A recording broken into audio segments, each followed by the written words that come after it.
ہے وَإِن يَتَفَرَّقَا۔ اب یہ بہت اہم موضوع ہے کہ ہمارے ہاں طلاق کے بارے میں جو یہ مشہور ہو گیا صحیح ہے، ان ابغض الحلال عند اللہ الطلاق، یہ حلال چیزوں میں سب سے زیادہ اللہ کو ناپسند جو ہے وہ طلاق ہے، لیکن اسے کفر کے درجے تک پہنچایا ہوا ہے۔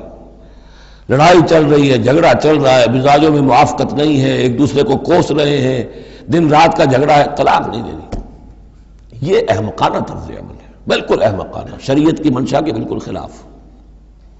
یہاں آپ دیکھیں کہ ایک طرح کی ترغیب ہے طلاق کی، ترغیب۔ وَإِن يَتَفَرَّقَا، اب اگر وہ متفرق ہو جائیں، علیحدہ ہو جائیں، سیپریشن جو آپ استعمال کرتے ہیں، سیپریٹ ہو جائیں، یغن اللہ کلا من سعتہ، اللہ دونوں کو اپنی کشادگی کشائش سے غنی کر دے گا۔ ہو سکتا ہے اس عورت کو بھی کوئی بہتر رشتہ مل جائے کہ جو اس سے اس کے ساتھ مزاجی موافقت رکھنے والا ہو، اور اس شوہر کو بھی اللہ تعالیٰ کوئی بہتر بیوی دے دے کہ جس کے اور اس کے درمیان جو ہے مزاج کے اندر موافقت پیدا ہو جائے۔ تو یہ کہ عدم موافقت ہے، لڑتے رہنا ہے، دنگا فساد ہے،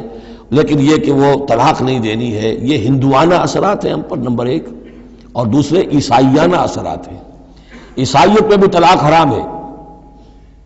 اس لیے کہ قانون اصل میں شریعت، انجیل میں شریعت اور قانون تو ہے ہی نہیں، لیکن جو حضور نے فرمایا ان ابغض الحلال عند اللہ الطلاق، ایسی ہی کوئی بات حضرت مسیح نے فرمائی کہ طلاق اگر بلا وجہ کوئی شخص طلاق دے دیتا ہے تو یہ ایسا ہی ہے، فرض کیجئے کہ اب وہ عورت جو ہے اس کی وہ بے سہارا رہ گئی، ہو سکتی ہے کہ اس کا آوارہ ہو جائے، تو گویا کہ اب اس کی گناہ کا وبال اس پر ہوگا کہ جس نے اسے طلاق دی ہے، بلا سبب طلاق دے دی۔ اب وہ عورت جو ہے اگر اس کی شادی اور نہیں ہوئی تو اس کی آوارگی کا امکان موجود ہے۔ تو اس کو سمجھنا چاہیے کہ یہ اخلاقی تعلیم تھی، یہ قانونی تعلیم نہیں تھی۔ قانونی تعلیم تو وہی ہے کہ جو تورات کے اندر ہے، حضرت مسیح فرما کر گئے ہیں کہ یہ نہ سمجھو کہ میں قانون کو ختم کرنے آیا ہوں، موزائک لا جو ہے حضرت موسیٰ کی شریعت وہ تم پر نافذ رہے گی، لاگو رہے گی، عائد رہے گی۔ تو قانون قانون ہے اور اس کے ساتھ اخلاقی تعلیم ہوتی ہے، اس کو انہوں نے قانون بنا دیا۔ نتیجہ یہ ہوا جب تک بیوی کے اوپر آپ بد کرداری کا الزام ثابت نہ کر دیں آپ طلاق نہیں دے سکتے، لہذا وہ 100 طریقے کر کے پہلے اسے بد کردار بناتے ہیں اور پھر اس کا ثبوت لیتے ہیں، تب جان چھڑاتے ہیں، ورنہ جان چھوڑ نہیں سکتی۔